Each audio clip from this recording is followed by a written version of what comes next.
There we go. Thank you. Welcome to the Policy Committee meeting for February 20th for the School District of Waukesha. Has the meeting been properly posted, Lynn? Yes, it has. Thank you.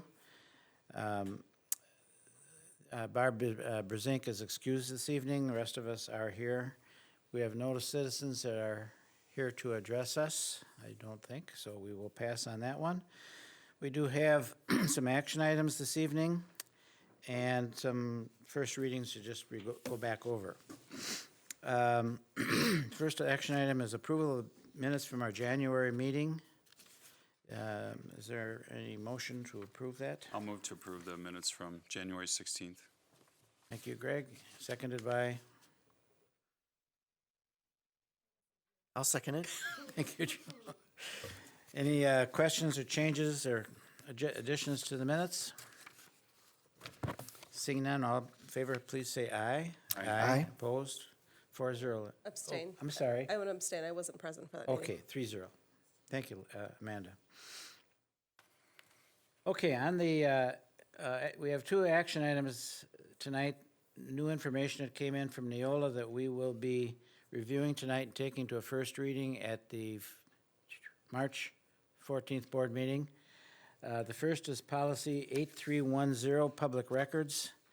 This policy is bringing that phrase back, safe at home, for families that need to be given a, Joe, you can explain the use of that.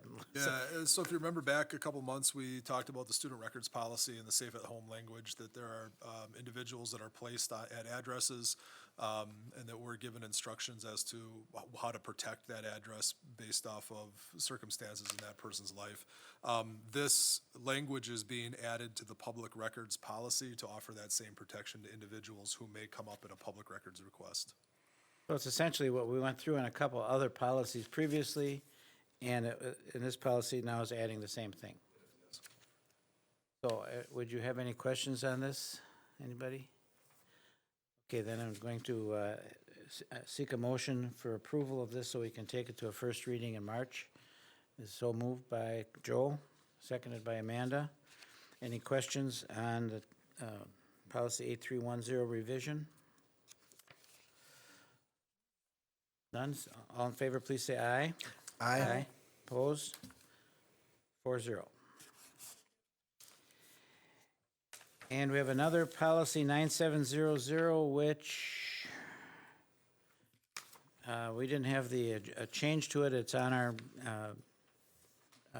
desk here this evening. I haven't really had a chance to look at it, so maybe I'll let you run it by us. Yeah, there was recommended language to be added to the policy, and it is very timely that it comes to us. The school district referendum advocacy. And so you see the paragraph in the middle. This policy applies explicitly to any outside organization's advocacy concerning school district referenda. Any such organization, whether advocating in favor of or in opposition to a referendum question, must clearly identify themselves as independent of the school district and may not, under any circumstances, use school district logos, mascots, slogans, or other such items that are protected by or regularly used as and identified with the district. School district officials may not advocate for a position on a referendum in any manner in which such advocacy is in the individual's capacity as a school district official or may reasonably be perceived as such. School district officials may always provide factual information concerning any referendum question. So that captures what any of the school employees, district employees, how they need to act in and around, and it also talks about the use of our logo for or against a referendum. And that's on page 3. That is the first page of the policy. 9700, school district referendum advocacy. It's its own new subsection. If you flip ahead, there are a couple of other recommendations for this policy. On the top of page 3, I guess starting with the sentence under the section solicitation of funds, this policy does not apply to the raising of funds for district-sponsored or school-sponsored activities. And then we've selected use of the name, logo, or any assets of the district, including but not limited to facilities, technology, or communication networks, is prohibited without the specific permission of the superintendent. And then we're recommending option 2, crowdfunding activities aimed at raising funds for a specific classroom or school activity, including extracurricular activity, or to obtain supplemental resources such as supplies or equipment that are not required to provide a free, appropriate public education to any students in the classroom may be permitted, but only with the specific approval of the superintendent. So again, the superintendent has the ability to approve crowdfunding, the superintendent or his or her designee, under both of these sections. And we previously had crowdfunding come up the last meeting we had. It's Is as this its own in, policy. are these in concert with that? I mean, the same? Yes, they are. Okay, there's no change. I didn't have a chance to match the two up. And the first and second thing you talked about or first part is specific to referenda, and the other one is more open than that. Correct. So thank you for going over that with us. We just got that, so that's a new one. Any questions that committee members? Joe? Yeah, I am a little confused, but see if you can straighten me out here, Joe. So do A through G all apply to school district referendum advocacy? Or should really school district referendum advocacy really be A? And then all the other letters change? Yes. If you look at, Well, yeah. I'm looking at this Well, one. if you, and if you look at our, I see what you're saying. yeah. White one. So you're at, because in our previous 9700, A, B, C, and so on, and it does look like this Yeah, so- referendum thing is a segment of its own? Yeah, and if it does stand on its own, then it should be A, and then we should re-letter subsequent ones? Or, Yeah, this was Neola's placement of it. I understand exactly what you're saying, where you would want, how you would want it to list, because you do need the paragraph under relation with non-school affiliated groups Right. to support items A, B, all the way through F, all the way through G. Okay. Because otherwise, without that introductory paragraph, you don't have, it is the policy of the Board of Education that student staff, so you need to have that attached there. I would see it appropriate to take the school district referendum advocacy and move that to the end of the policy as its own subsection, not included with G, not going to I, but sitting as its own section of yeah, this policy. you see why I'm asking that, because it seems like A through G should be just for referendum, but it really should be really for the whole policy. It's for any relation yeah. with non, yep. Yeah. So we'll make that move in the policy. The language would stay the same, but we would put it after letter Relocate it. G if the Yeah. committee is okay with it. Sure. Because all of the material, all those other items, materials, contests, and all the rest of those are not restricted to referenda. They are part of the non-school affiliated groups, period. Okay. Yeah. But we don't want to lose the referendum, so we'll put that in the end there. Correct. Excellent. Good point. Thank you, Joe. Other questions on policy 9700 and the changes? You ready to take this to first reading? Yeah. Joe will move for that, and I'll second. Greg is seconding it. No further questions? Then I will seek, and I vote for all those in favor of the revision to 9700. Aye. Aye. Opposed? Passes 4-0, Lynn. Those were pretty straightforward coming out of Neola. A little change there. Then we have about 7 or 8 items that were first read at our January full board meeting. And we have 1 or 2 in here that do have possible discussion. Let me just go through them quickly. 3120.01, job descriptions, merely talked about the location of the job descriptions and the fact that job descriptions are for licensed personnel only, as far as ones that have to go through the board. Others are responsibility of the Human Resources. Any other reason to discuss that one further? It went through the first reading just fine. Okay? Okay. Revision of policy 3122.01 for professional staff and 4122.01 for support staff dealt with the drugs in the workplace, and there was a paragraph in there that dealt with the professional staff or the other support staff relevant to having prescription drugs that they have to take and have them in the workplace. And there was a question that arose on that one from one of our board members as to whether we needed to have a statement in there relative to the employee's ability to perform his duties. And I think and I forgot to bring that sheet that you gave me the other night. That shows up elsewhere. The question was, requiring the employee to disclose the effects of the medication that they may have on them. And we're still seeking some clarification on that. The initial inclination was you couldn't require somebody to disclose that would be protected under HIPAA. However, we're continuing to investigate that. Okay, so we haven't anything new on that tonight. I guess if you learn anything before the second reading and the approval would be next month. We can, yes, I'd suggest just maybe suspending it. okay. We could. I was thinking that was an I option. don't know if you want to I don't have a formal I don't think, tabling of it I or don't think we not, need or- to take anything formal on that. We'll just put that one off until we have an answer. So that's, I mean, the other part of that, I guess, would be if the committee wants it tabled, or does the committee require the language in there? I think that it's a two-part. If the committee feels that the language should go in there, then that might be, because again, it was one recommendation. I think I'd like to see the language first before I'd say whether or not it should be in there and debate it. So from my perspective, I just wait that's, for the second reading. everybody okay with that?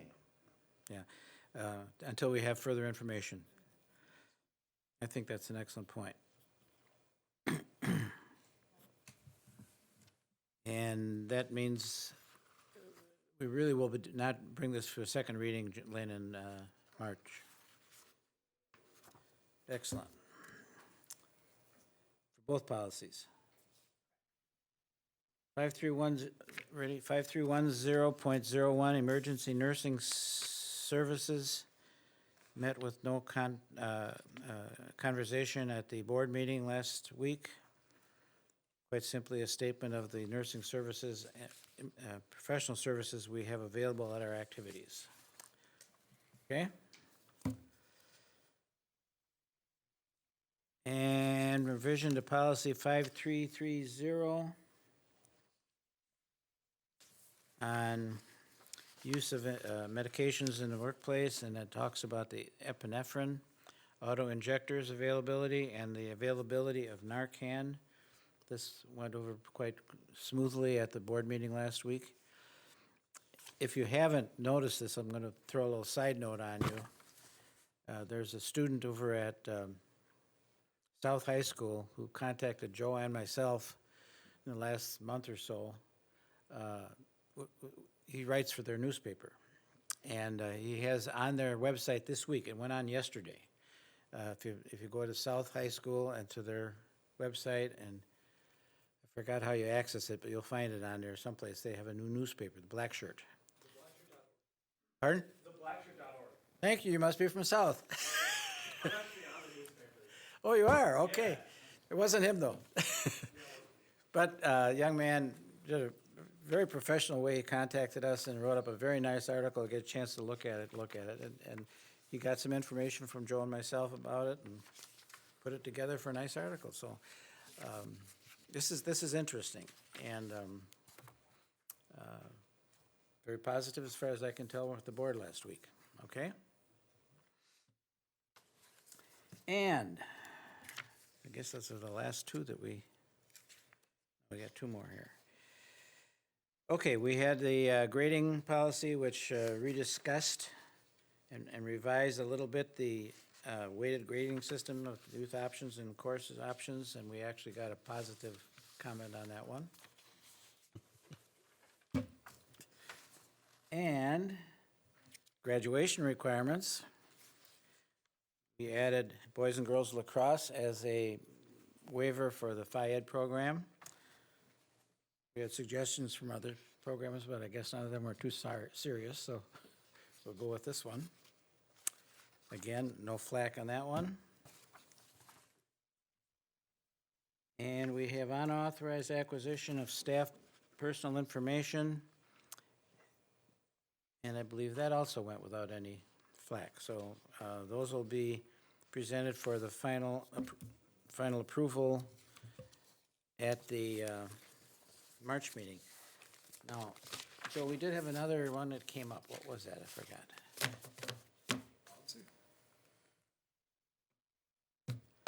No, they wanted us to study, I think. We got the, Wanted us to look at Opiates? our student, it was more the dangerousness, things. two policies. The first discussion was around creating opioid, looking through our policies to see where we could address our position as a district as it relates to opioids. So, you know, what does it mean for the workplace? What does it mean for students? Does the Board of Education want to take either through policy or some formal proclamation, a position about opioid use, and then to begin looking at this more holistically as a district, and that's something that we, you will be getting a board update from Luke Pinion in the weeks ahead about his work with drug-free communities, as just kind of starting to frame where we have been at Okay. with our work, opioids in specific, the Stairway to Heroin night that we ran last year. We'll revisit some of the work that we've done so far and how this is addressed in our system. The other area was just post school shooting in Florida, and how we go about addressing some of the students that people seem to, have some concerns about. And we do have processes that we're using internally to do that. There was a policy request to see what could be disclosed or not. And I've begun, Bill was in on Friday just talking about, after the board meeting and prepping for today, we do have language in policy that talks about certain exceptions to FERPA, certain exceptions to our board policy on student records, and we'll be able to provide that to the board in a memo update in March. in March. Yeah, and the way you and I left it, I don't think we're going to have a change to the policy that we approved just last week. There's stuff embedded in another policy, right? Yeah, Several. there's policy, and then there's guidelines associated with student records. And there's a clause in both, one that gives us the ability to release records should we need to, the other talks about what we have to do. And so I'll provide that in a memo format to the board, so you guys can review where we're at. But it's all in adopted policy language. Right. And I think, Kurt asked that question and deserves an answer. The board deserves an answer, so that was, I guess that was, came to my mind when we were doing our first readings. So that concludes our first readings from January to be presented. First reading, we're done here first January. They went to the full board last week. These dates keep running around in my head. And we'll come back in March. Okay, other business, recommendations for the future committee meetings or anything else as you wish that needs to come up. Oh, One, we already talked about some of it, so that's good. yeah, some of those policies, and just providing some clarification, but the other part is we've talked about board docs. And so if you've used our website to access policy, you're using the platform board docs. They are a little bit more expansive in what they can offer. And as far as managing board packets, sharing and making board, all of our materials public on the website prior to, so the non-confidential packet aspects, making sure that that's public. Where that could be beneficial to us is when Lynn takes and creates one of our red line policies that gets approved at a board meeting, that information then is there in the hands of the public, whereas there's a little bit of a turnover time with Neola to get a new policy live on the website. They turn it around as quick as they can, but there still is a processing time. So from a policy standpoint, you know, if it's possible for us to do something with board docs, perhaps, you know, just have a short presentation at the policy committee, because it does pertain immediately to our work, but then also to have a conversation more broadly, is this a platform that we would want to consider for other uses for our district? Not that people couldn't get a paper board packet, that's not what it is, but just that we'd be making some of those resources more available to the public. But are you saying, for instance, you have redlining or add green additions, are you saying put those on there for the public to see before we've actually vetted them in here? The public would see, I mean, technically, the public could have it right now. Oh, They could- the red and the green? The red and the green, that's part of this packet here tonight, so if a member of the community I've shows never, up. see, I guess every time I've looked for a policy online, it was done. Right. But we do have some things that, you know, if they're approved last week, Wednesday at the board meeting, you know, in theory, they go into effect Thursday morning for the district.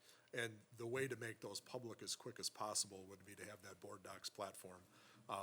It's not part of the standard package that we have right now, and it would be something that I would like to bring to you to take a look at and see if you'd be interested in it. For a future meeting? For a future meeting, if we could get a demo. Yeah. Nods. By the way, finding the policies online is pretty good. Nice, yeah. It works. been a- The it's been keyword a- searches and stuff like that, That's It's been a nice. very nice feature. is working nice. Faster than the old big binder. Sorry, Barb. Anything else for the meeting? None? Then we are adjourned for our next meeting. Will be, we'll have the board meeting on the 14th, and next month, the policy meeting on the 20th. It's a nice thing about February and March, 3 times out of 4, always the same date.